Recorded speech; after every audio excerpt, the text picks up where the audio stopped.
L'avantage de ce calendrier de l'Avent, c'est qu'il a vraiment des boîtes de différentes tailles et des assez grosses boîtes qui peuvent contenir facilement une culotte, une paire de chaussettes, voilà, des cadeaux un peu plus conséquents.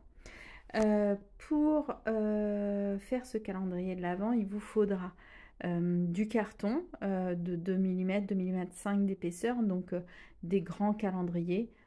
Il vous en faudra deux.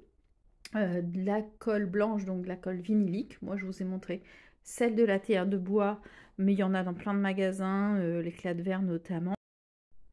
Il vous faudra aussi des papiers imprimés. Donc moi, j'ai choisi la collection Un air de Noël chic de la Fée du Scrap. La Fée du Scrap, elle a plein de collections de Noël, hein. Le premier que je vous ai montré, c'était une autre collection que j'aime beaucoup aussi. Voilà, c'est très pratique ces papiers coordonnés.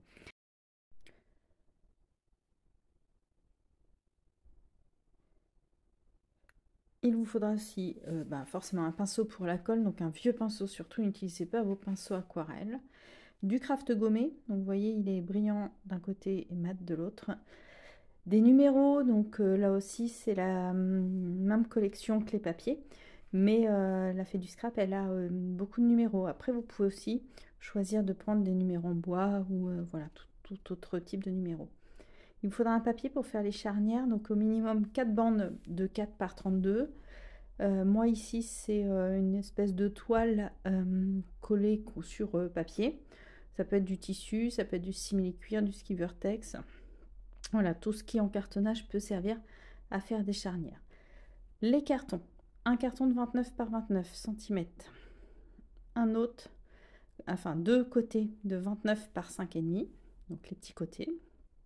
Et deux grands côtés de 29,5 par 5,5. Moi, 29,5 parce que mon carton il fait 2,5 mm. Si vous faites que 2 mm, ça fera 29,4. Et puis deux fenêtres de 14,5 par 29,5. Enfin, fenêtre volée. Vous allez pouvoir découper donc dans le craft gommé 8 morceaux. Donc 8 morceaux que vous allez, enfin 4 que vous allez plier en deux dans le sens de la longueur dans un sens et 4 dans l'autre sens. Donc ils font un petit peu moins de 29, 28,5. Enfin voilà, ça n'a pas besoin d'être super précis. Donc 8 en tout. Et puis, eh bien, on peut commencer le montage de la boîte. Donc ça c'est un montage classique de boîte, hein. Vous trouvez plein de tutos sur YouTube, plein de livres sur... c'est vraiment un montage de boîte type première boîte que l'on fait, hein. Donc je colle mon craft gommé. Donc le craft gommé, on colle toujours le côté brillant. Donc je colle sur un côté, ce qui va me permettre de positionner le côté. Donc là, c'est les petits côtés de 29 cm que je prends. Ils ont la même taille que le fond. Et voilà, je vais faire attention à bien mettre de la colle sur ma tranche de carton pour bien que ça colle. Et puis voilà, je vais positionner mon carton. Je lui mets un peu de colle là où le craft va coller. Voilà, je le positionne, je le tiens bien fort, je le fais glisser, je mets mon doigt en haut pour bien être à ras. Et puis voilà, le craft vient tenir ce côté. Ensuite, je viens renforcer en mettant un craft qui est plié dans l'autre sens, hein. Encore une fois, on colle le côté brillant. Donc voilà, je mets de la colle sur le fond et sur le côté, sur environ 1 cm, et je viens y coller ma bande de craft. Donc tout ça, c'est vraiment pour solidifier la boîte. Si vous démontez des boîtes que vous achetez, je sais pas, chez Centracor, en général, elles sont aussi montées avec du craft. Donc voilà, en cartonnage, il faut toujours avoir un petit chiffon à côté de soi. Je fais exactement la même chose sur le côté opposé. En cartonnage, on essaie toujours de travailler les côtés opposés et pas de travailler en tournant voilà, les côtés qui se touchent. Donc là, pareil, les côtés opposés. Donc ce que vous allez devoir faire attention, c'est bien, parce que aux 4 côtés, il y en a 2 qui ont 5 mm de moins. Donc voilà, vous faites attention à ne pas vous tromper. Ils se ressemblent beaucoup. Donc là, je vais solidifier avec ma bande de craft. Hop. En fonction de comment on a serré ou pas serré le craft, bah, le petit côté, le côté peut tenir ou tout seul ou pas. Voilà, maintenant je vais prendre les 2 autres côtés qui sont un tout petit peu plus grands et je vais leur mettre de la colle sur 3, donc sur leurs 2 petits côtés plus un grand, puisqu'ils vont venir, voilà, se positionner. Alors, voilà, se positionner sur le fond et les 2 côtés existants. Voilà, je vais venir positionner le 4e côté. Ah, ben là, ouais, parfois ça tient bien, parfois ça tient moins bien. Donc, encore une fois, il faut être patient, il faut attendre que la colle elle sèche un petit peu. Et puis là, je vais pouvoir mettre mes renforts. Donc, moi, je commence par, quand je fais les 2 derniers côtés, par mettre des renforts à l'intérieur. Voilà, chacun a ses techniques de cartonnage. Je n'ai pas la prétention de donner la technique et l'art du cartonnage. Là, on est plutôt sur envie de se faire plaisir et envie de passer assez vite à la décoration. Donc voilà, donc je retourne. Évidemment, peut-être je vous ai mis un peu hors champ là, mais bah, je colle ma bande de craft extérieure. Donc voilà, sur l'angle. Et puis j'ajuste bien pour que bah, voilà, le fond soit bien au fond et que j'ai des angles un peu réguliers. Si je fais pas ça, après je vais rencontrer des difficultés à l'habillage, à la décoration. Donc on me dit souvent habiller ses cartons, donc pour ça je dis l'habillage. Voilà, je continue mes renforts. Donc je vais vous laisser poursuivre peut-être un petit peu en musique, puisque ensuite je vais renforcer les petits angles. Donc là pareil, il vous faudra 8 petits morceaux de craft qui font environ 5 cm de hauteur pour vraiment renforcer toutes les arêtes. En fait, je vous ai accéléré la vidéo, donc j'ai pas besoin de vous mettre un petit peu de musique. Donc voilà, notre fond de boîte est terminé. Je vais maintenant... qu'est-ce que je suis en train de faire? Ah oui, je vais monter les 2 petits volets, donc coller les charnières. Donc moi, j'ai essayé de faire des charnières qui font 4 cm par 32. Voilà. Donc je trace un trait. Alors je sais que mon réglé, il fait 2 cm. Donc j'ai tracé un trait à 2 cm. Donc vous, si vous avez choisi de faire des charnières plus longues, enfin plus larges, ben voilà, vous tracez votre trait pour être bien droit. Donc je colle mon petit morceau de papier sur mon trait. Et là, je viens rabattre mes petits bouts pour cacher en fait la tranche du carton. Si je fais pas ça, dans l'angle, on va voir la tranche du carton. Donc là, je viens positionner mon volet le long de mon carton, puisqu'il va s'ouvrir en 2. Voilà, donc je le colle à l'extérieur, je regarde, j'ouvre pour vérifier que j'ai bien le même écart de haut en bas.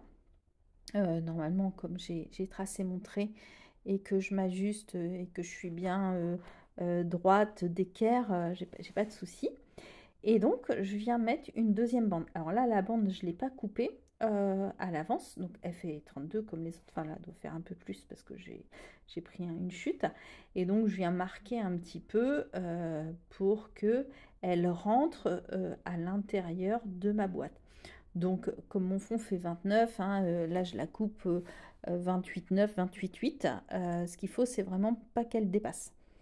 Et je vais venir mettre de la colle, en fait, entre les 2 cartons, parce que c'est vraiment cette partie-là qui va faire la charnière et qui va permettre de bien tenir la boîte. Donc, j'ai mis de la colle à l'intérieur, je positionne ma bande pour que y ait autant à l'intérieur du volet qu'à l'extérieur. Et puis, je vais venir faire adhérer mon papier, donc mon papier gris là, mon papier entoilé, je vais venir le faire adhérer dans le creux. Donc ça prend un peu de temps, il faut être patient. Je vais repasser plusieurs fois. Alors l'outil que vous voyez là, c'est une petite spatule en téflon, mais vous voyez à côté, j'ai une vieille carte vitale ou une vieille carte européenne. Voilà, vous pouvez utiliser ça, un plioir, enfin ce que vous avez qui permet de rentrer dans la fente sans déchirer le papier. Un coup que mon papier il adhère bien dans la fente, je peux me permettre de coller les deux autres morceaux. Voilà, et là, ma charnière est faite, mon volet tient parfaitement bien et je vais pouvoir faire exactement la même chose de l'autre côté.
Voilà, le montage de la boîte est maintenant terminé. On va pouvoir passer à la partie décoration.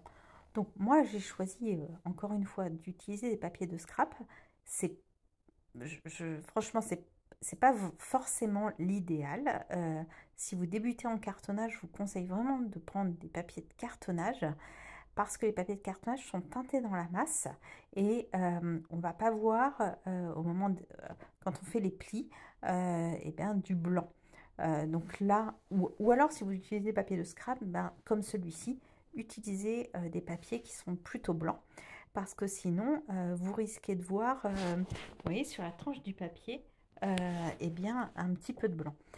C'est pas les papiers les plus faciles à travailler, les papiers de scrap pour le cartonnage. On peut voir les traces de colle. On est limité parce qu'ils font 30-30. Vous voyez là, ma fenêtre, mon volet fait 29,5. En cartonnage, on dit souvent qu'il faut 3 cm de plus, enfin 1,5 cm en haut, 1,5 cm en bas. Là, sur mes pages qui font 30,5, je ne vais pas avoir assez, donc j'ai peu de marge de manœuvre. Bon, maintenant, moi, je fais du cartonnage depuis assez longtemps pour me dire que je vais m'en sortir. Mais voilà, si vous débutez, c'est pas l'idéal. Donc là, moi, je décide de prendre une feuille 30-30 et de la couper en deux. Vous voyez, je suis finalement un peu juste. Et bah, c'est pas très grave parce que j'avais décidé de rajouter un petit liseré d'une autre couleur entre ma charnière et mon papier. Vous voyez, on voit encore le calendrier, je n'ai pas tout à fait, fait coller. Donc voilà. Alors, je vous ai donné l'inconvénient des papiers de scrapbooking. L'avantage, c'est qu'ils sont suffisamment épais et assez rarement transparents. J'aurais pris un papier de cartonnage, j'aurais été obligée de doubler parce que sinon, vous voyez par transparence les écritures de mon calendrier. Là, c'est pas le cas avec le papier de scrapbooking. Donc voilà, donc il y a des avantages et des inconvénients. Je viens couper mes angles. Attention, pas à ras entre mon trait de coupe et le calendrier. Je vais laisser exactement l'épaisseur du calendrier. Donc là, 2,5 mm. Moi, par habitude, je le fais à vue de nez. Mais si vous n'avez pas l'habitude, bah, vous reprenez un petit morceau de calendrier, puis vous le mettez un petit peu en biais comme ça, et vous coupez derrière ce morceau. Comme ça, vous êtes sûr de ne pas voir la tranche du calendrier. Voilà, je rabats. Dans l'angle, je mets un petit coup d'ongle pour que le papier vienne bien se positionner et que ça fasse des jolis angles bien carrés et pas des angles à moitié ronds ou à moitié usés. C'est un petit peu ces petites astuces-là, ces petites techniques-là qui font que ben, on a une définition bien propre ou pas. Voilà ce que je vous disais tout à l'heure. Vous voyez, j'ai à peine assez. Du coup, ça a tendance à pas bien tenir. Je suis obligée d'y revenir. Bon, voilà. Ça, c'est lié au fait que ben, j'ai pas pris suffisamment de marge. Ce qui peut vous arriver, j'ai oublié de vous dire, c'est que vos volets soient un tout petit peu trop longs et qui ne se ferment pas. Donc bah, dans ce cas, vous le remettez à plat, vous utilisez une règle, vous enlevez 1 mm par 1 mm pour que bah, une fois recouverts, vos volets continuent à bien se fermer. Voilà, donc là, bah, même chose que pour le premier, et je vais recouvrir les bords et les angles. Donc là, bah, j'ai gardé la bordure du papier, parce qu'elle me sert bien on appelle ça remborder en cartonnage. Elle me sert bien, voilà, sinon j'aurais peut-être pas eu assez.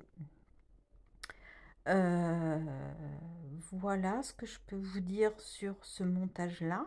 Alors, ce que vous voyez là, hein, parce qu'au moment où j'ai monté cette boîte, j'avais déjà fait une série de petites boîtes intérieures. Donc là, sur la photo ou sur la vidéo, vous voyez que j'ai mes boîtes intérieures, mais je vous montrerai comment les faire à la suite de la vidéo.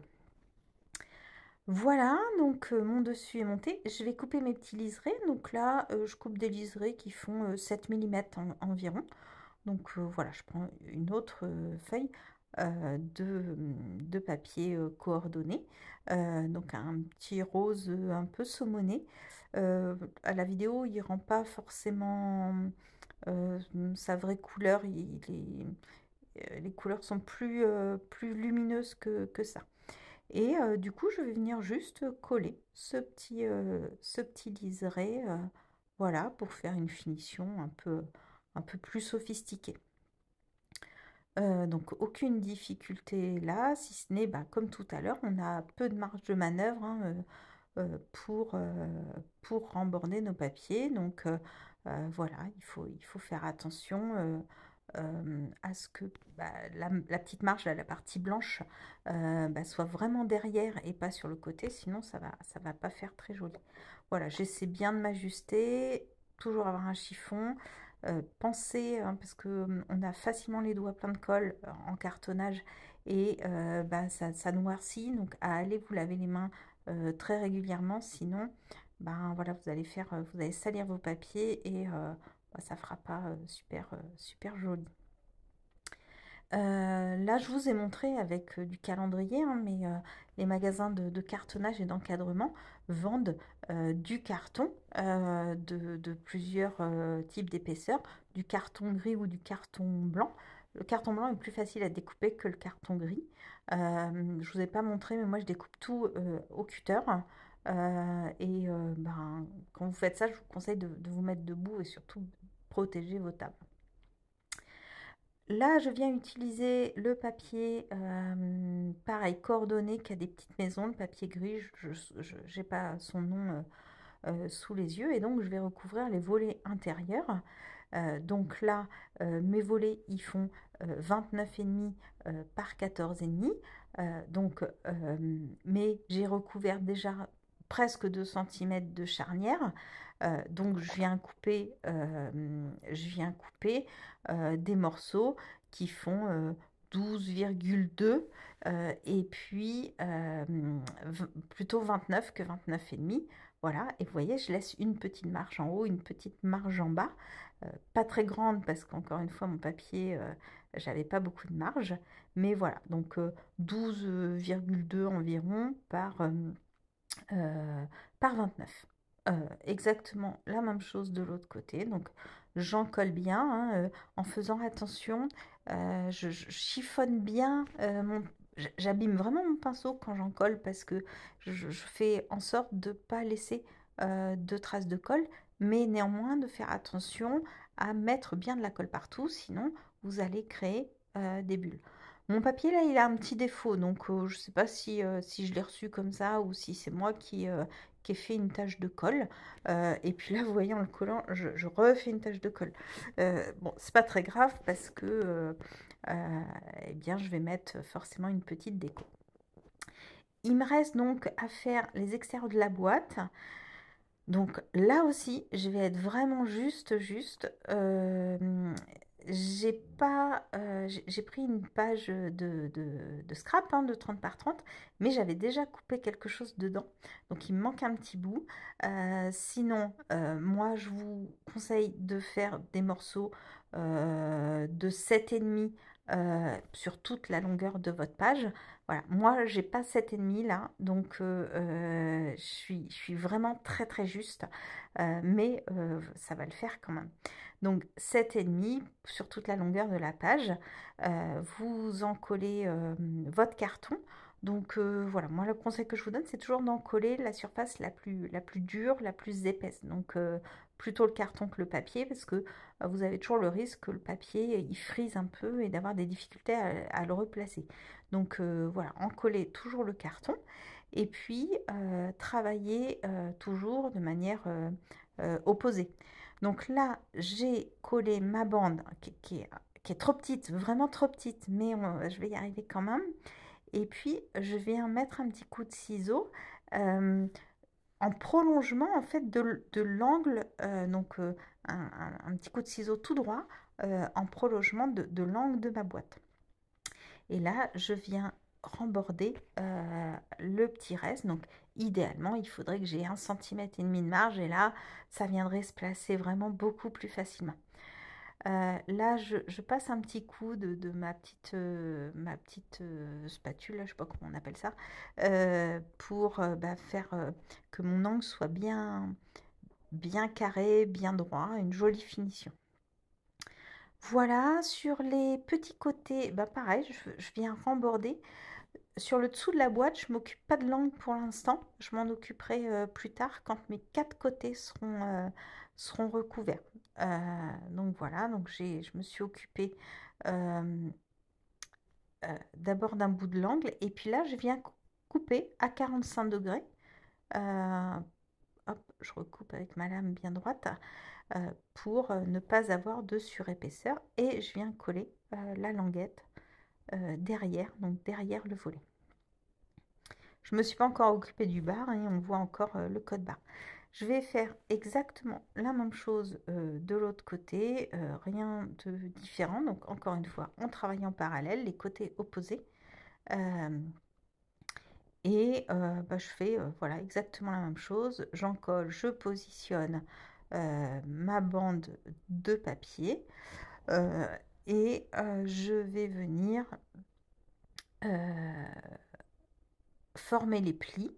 Voilà, des jolis plis, hein. C'est parce que vous aurez bien formé vos plis. J'ajuste là parce que vous voyez, j'ai un papier à motif. Donc si je le colle pas bien droit, si on observe, on va voir que j'ai un décalage. Hein, quand on a des papiers comme ça avec des motifs un peu géométriques, positionnés bien de manière régulière, il faut veiller à coller tout ça très droit. Voilà, donc j'ai coupé mes petits angles en prolongation. J'ai coupé mon papier en prolongation des angles à 90 degrés, là, des angles droits de la boîte. Et je viens re-rentrer mon papier en marquant un joli pli avec mon... Oh là là, j'ai perdu le nom de cet outil-là que j'ai dû acheter à la théière de bois ou à l'éclat de verre. Et il me semble que c'est en téflon et c'est vraiment très pratique.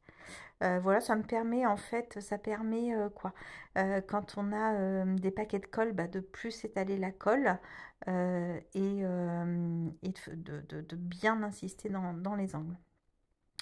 Comme tout à l'heure, là, je m'occupe de mes angles du haut et puis je viens coller les petites languettes. Encore une fois, si vous avez d'autres papiers que ça et que vous avez 1,5 cm, c'est beaucoup mieux. Vous serez beaucoup plus à l'aise pour remborder ces angles. Maintenant, voilà, c'est faisable aussi et le résultat sera très joli.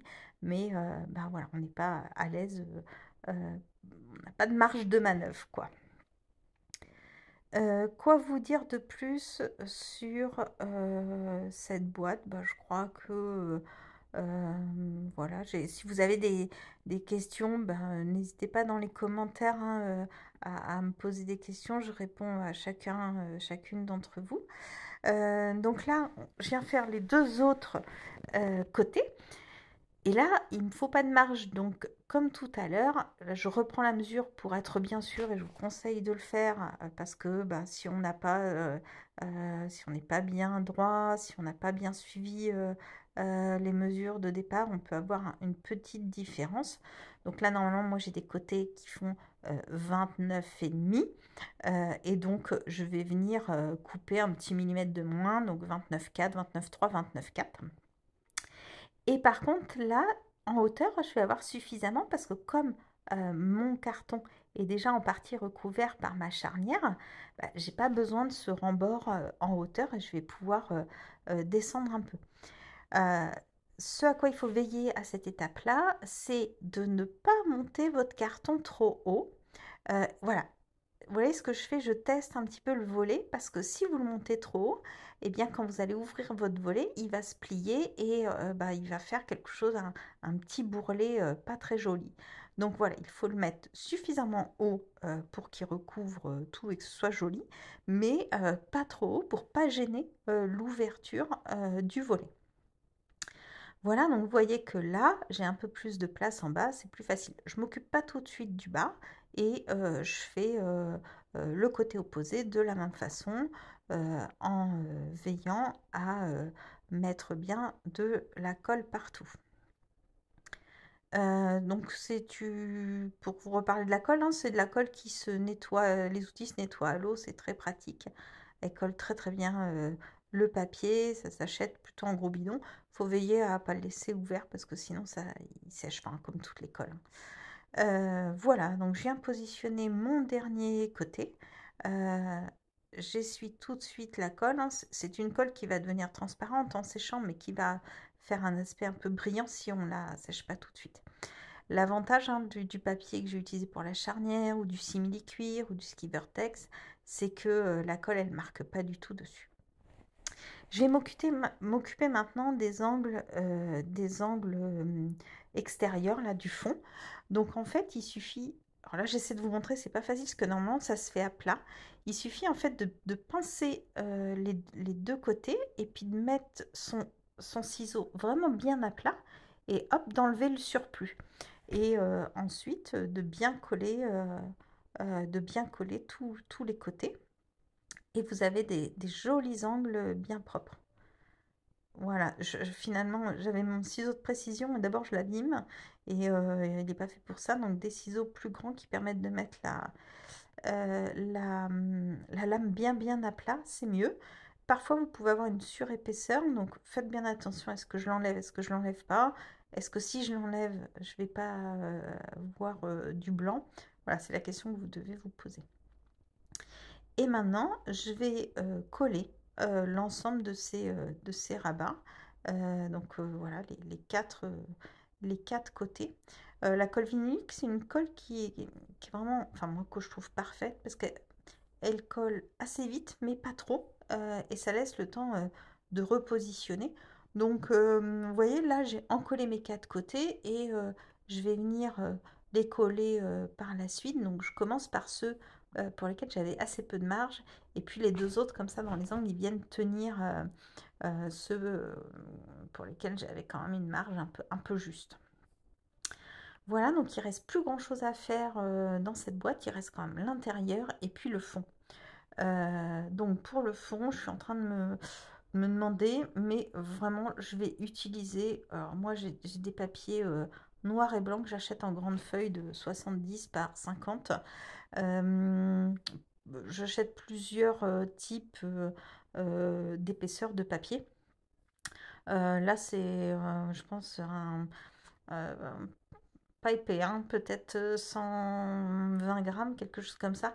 Il est un peu juste, mais je voulais pas gâcher une jolie page pour le fond de la boîte enfin, moi, que je vais assez peu voir là où je vais où je vais mettre ce calendrier de l'Avent, parce qu'ils sont, voilà, ils sont posés sur une étagère, les calendriers de l'Avent de mes enfants. Donc voilà, j'ai vraiment utilisé un morceau de ce papier. Bon, il aurait mérité d'être un peu plus épais parce qu'il va quand même, enfin moins de papier épais, plus il y a des risques de mal supporter la colle, donc ça va être son cas. Et il va faire quelques bulles que je vais résorber avec un coup de spatule. Voilà, donc là, après, vous, si vous voulez une meilleure finition pour le fond, ben voilà, vous pouvez utiliser un papier un peu plus épais voilà, et ça sera beaucoup plus facile à poser pour vous et bah, vous aurez une plus belle finition. Je vais accélérer l'encollage parce que vraiment aucun intérêt. Voilà, et donc qu'est-ce que j'ai coupé là? Bah, là j'ai un fond qui fait maintenant avec les côtés 29,5 sur 29,5, donc j'ai dû enlever euh, peut-être entre 2 et 4 millimètres, donc 29,2 par 29,2 ou 29,1 par 29,1. Voilà. Sur le fond, je vais mettre, pareil, ça m'embête d'utiliser un papier imprimé du kit parce que bah, c'est toujours... Enfin voilà, j'ai envie de l'utiliser pour autre chose. Donc je prends par contre simplement un basil. Alors pourquoi je ne réutilise pas mon papier noir? Bah, parce que mes boîtes parfois, moi j'en positionne un peu devant, donc on peut être amené à voir le fond de ma boîte. Vous, si les boîtes elles sont juste remises, voilà, à vous de voir ce que vous voulez utiliser. Donc le fond de ma boîte il fait 29 par 29, donc pour que ça puisse glisser correctement, moi je fais 28,9 par 28,9. Non, pardon. Je vais pas du tout. Je vais couper, je vais utiliser toute la feuille, donc allez, 30 par 30. Mon fond fait 29 par 29. Ce que je fais, c'est que je plie un côté de ma feuille d'un petit centimètre. Voilà, enfin, elles font un peu plus, les feuilles, elles font plutôt 31 par 31. Donc voilà, je plie 1 centimètre ou 0,8. Et puis ensuite, je viens plier le côté d'en face de façon à ce que j'ai vraiment un fond qui fasse 28,9. Je fais exactement pareil de l'autre côté. Donc, j'ai un carré de 28,9 par 28,9 et j'ai 1 cm de rabat de chaque côté. Je viens couper mes angles. Enfin, je vérifie avant de couper que ça s'ajuste bien dans ma boîte. Je viens couper les angles vraiment à ras de l'angle. J'ai pas besoin de laisser de marge. Alors, pas plus qu'à... Il faut pas couper au-delà de l'angle, mais juste l'angle. Et voilà, je viens positionner mon papier dans le fond de ma boîte. Et je vais bien marquer les angles, donc soit avec l'ongle, soit avec un plioir, soit avec encore ma petite spatule là qui est toute biseautée et qui permet de bien marquer les angles. C'est encore une fois ça ce qui vous fera des belles finitions et après qui permettra que vos boîtes elles s'ajustent correctement. Vos petites boîtes, hein, vos 24 petites boîtes, qu'elles s'ajustent correctement. Reste à faire les 4 petits côtés. Donc, je prends... donc, mes côtés, ils font 5,5. Je laisse... Alors, j'ai recouvert l'intérieur avec un basil. Donc, ça a pris un peu de place. Je prends des bandes de 5 cm de hauteur. Et bah, je prends toute la longueur de la feuille. Donc, 30, 30 et demi, 31. Comme pour le fond, je viens marquer un petit pli à 1,5 cm et je prends 28,9. Je vérifie que ça s'ajuste bien. Je coupe en biseau le haut des angles pour pas que je voie de surépaisseur et je viens coller cette bande à l'intérieur. Donc j'ai deux petites languettes hein, qui viennent recouvrir les côtés adjacents. Hop, je vais faire pareil sur le côté opposé. Donc, je fais un petit pli à droite, un petit pli à gauche. Je vérifie. Hop, j'en colle. Je crois que j'ai oublié de couper les angles. Donc, je vais peut-être venir le faire après. Ou je vous ai peut-être coupé ça à la vidéo. Je sais plus. Ah non, bah, j'ai dû vous le couper. Ah non, bah, voilà. Je décolle parce que je me rends compte que j'ai oublié de couper les angles. Là, on voit un petit peu l'angle qui est coupé.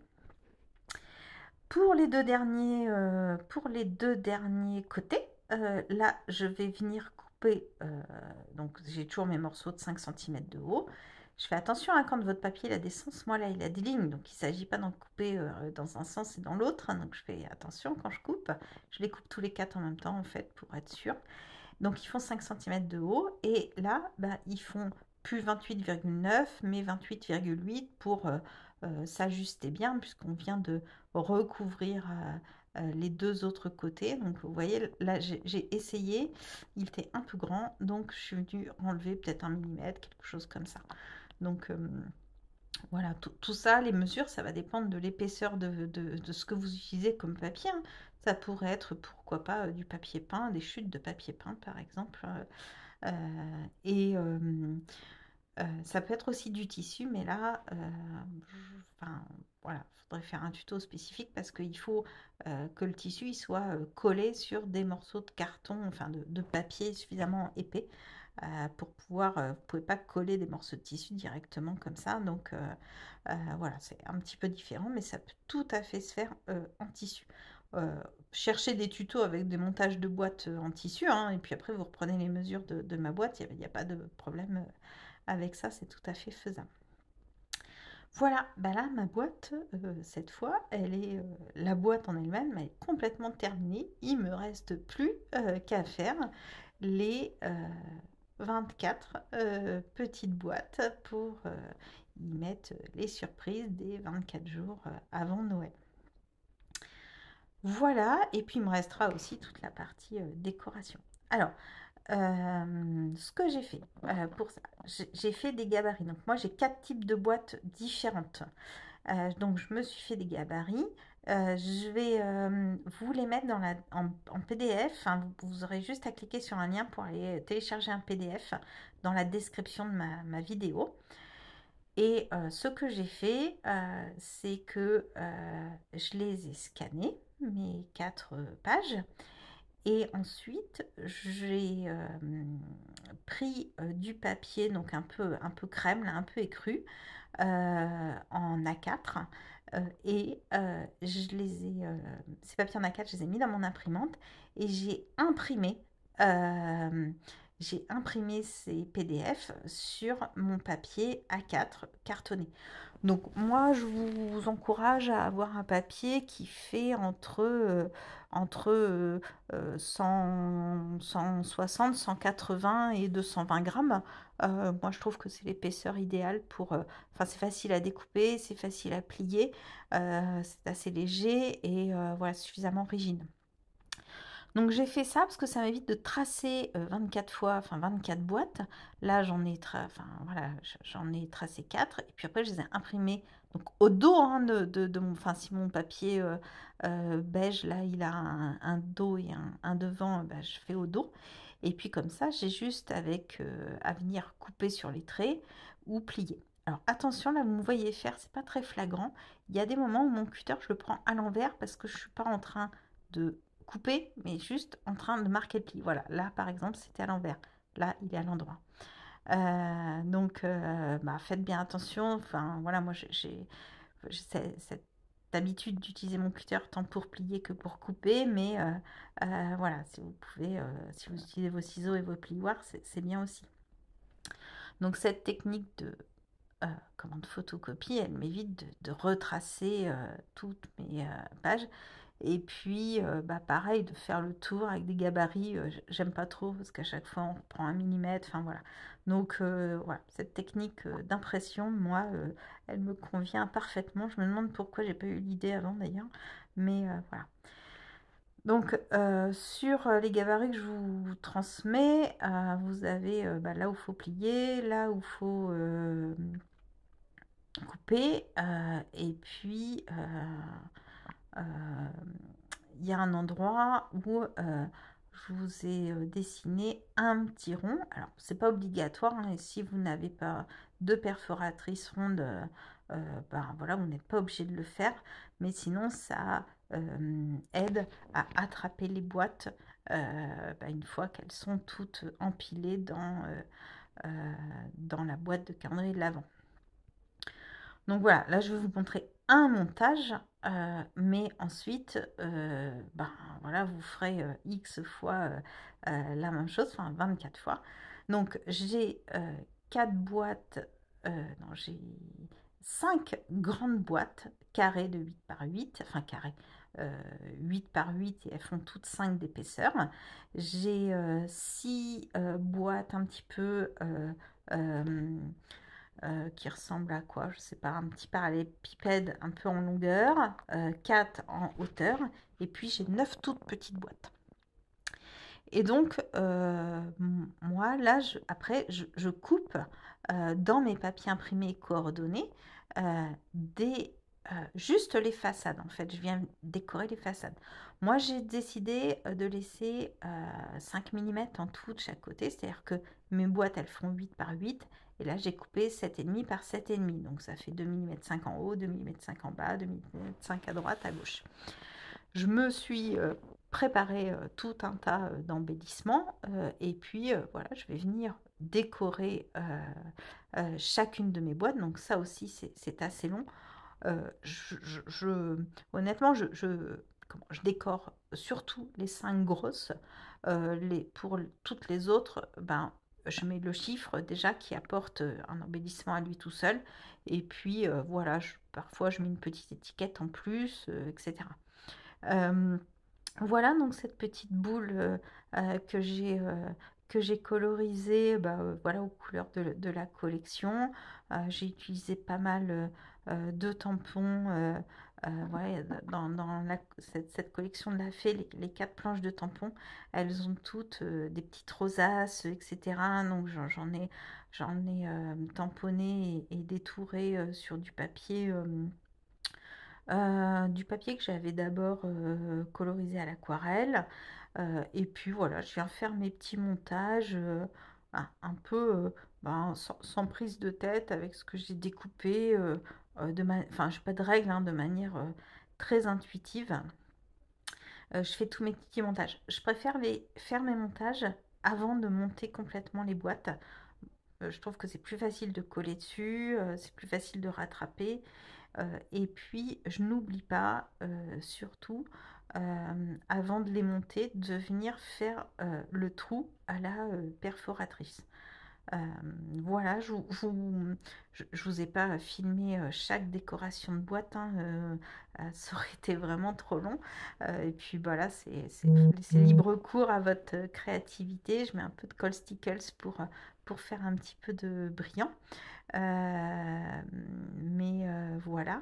Et puis, je vous mettrai des photos à la fin. Voilà. Je prends ma perforatrice sur le verso. Le verso, j'ai la marque. Donc voilà, je viens faire un peu, enfin marquer le pli et puis découper. Voilà. Et comme ça, une fois montée, ma boîte, et ben, je la monte avec vous, je ne me rappelais plus. Une fois montée, on aura une facilité à venir l'attraper. Voilà, donc la déco, voilà, c'est le moment le plus plaisant. Moi, je préfère avoir plein d'embellissements de monter à l'avance, enfin voilà, de coloriser. Je ne sors pas ma boîte d'aquarelle à chaque fois, mais voilà, il y a moyen de beaucoup s'amuser. Voilà, je vous montre vraiment quelques décos, là, les 5 grosses boîtes, et je pense que ensuite voilà, je vous ai pas filmé toute la déco parce que d'abord j'ai dû la faire en plusieurs jours. Alors moi j'ai choisi de recouvrir du même papier les façades des boîtes de la même taille. Je m'explique, toutes celles qui font 8 par 8, elles ont un fond beige. Toutes celles qui sont à hauteur comme ça, qui font 8 par par combien? Par 4. Elles ont... elles sont en rose, etc. Et puis pour les 9 petites, bah, j'ai choisi 3 papiers différents, donc 3 fois 3. Pour apporter un petit peu de variété dans ce calendrier de l'Avent. Voilà, il y a des papiers qui sont plus lumineux que d'autres, plus dynamiques, enfin qui apportent un peu plus de dynamisme, un peu plus de contraste. Et donc voilà, j'ai fait ce choix.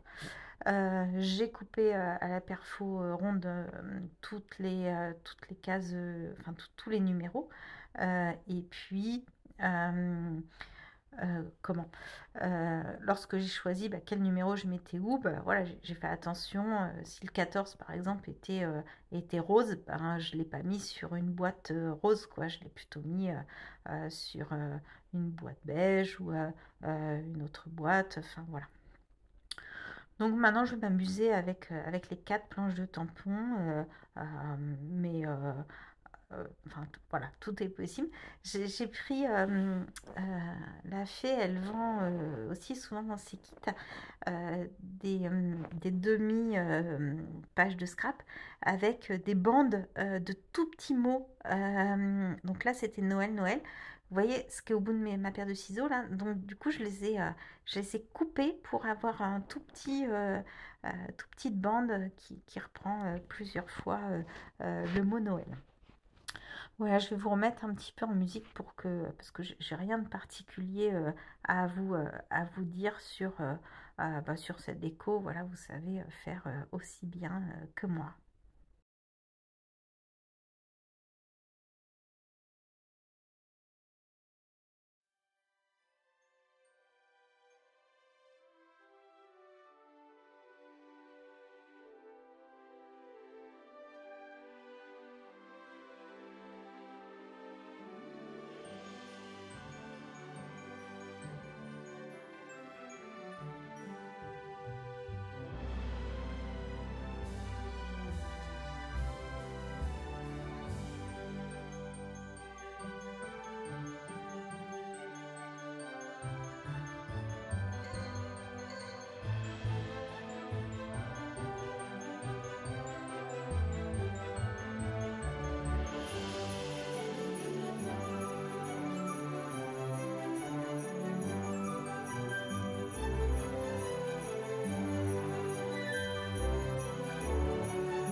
Voilà, pour ranger ma boîte, bon, y a pas de règle. Moi, je cherche une harmonie qui me plaît bien avec les couleurs, les formes, etc.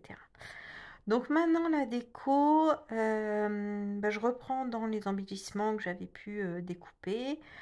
Et puis, bah, voilà, j'essaie donc un petit tag tout noir. Ils sont magnifiques, ces tags. Euh, les petites bandes aussi de nuanciers qui sont tout en bas des pages. Là, un sapin, donc c'est un tampon non monté que j'ai tamponné à la Versamark, embossé en blanc. Et puis après, je suis venue eh bien l'aquareller. euh, tout simplement avec mes aquarelles. Voilà, j'ai aussi embossé un peu avec une poudre waouh, euh, un petit peu doré, mais un doré très très léger, un peu champagne, une rosace, là, elles sont magnifiques ces rosaces. Et puis voilà, je m'amuse avec les embellissements que j'ai pu, les découpes que j'ai pu faire, etc., pour essayer de trouver une harmonie. Je fais un petit trou dans le tag, j'y mets une petite ficelle pour apporter un petit peu de texture, voilà, mais rien, rien de très compliqué. Et puis là, après, c'est chacun qui fait comme il trouve joli. Moi, j'ai pas de conseils particuliers à vous donner sur l'embellissement, chargé, pas chargé. Voilà. Celui de l'année dernière, j'avais mis un joli aussi embellissement en bois, c'était le mot Noël. Je pense que je l'avais aussi prêt à la fée du scrap, ce petit mot Noël. Si je retrouve la référence, je vous le mettrai en incrustation.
Voilà, ce calendrier de l'Avent 2024 est maintenant terminé. J'espère qu'il vous aura donné envie d'en faire un. Si vous en avez fait un, n'hésitez pas à me partager vos réalisations, ça me fera très plaisir, ça m'encouragera. Vous pouvez vous abonner à ma chaîne.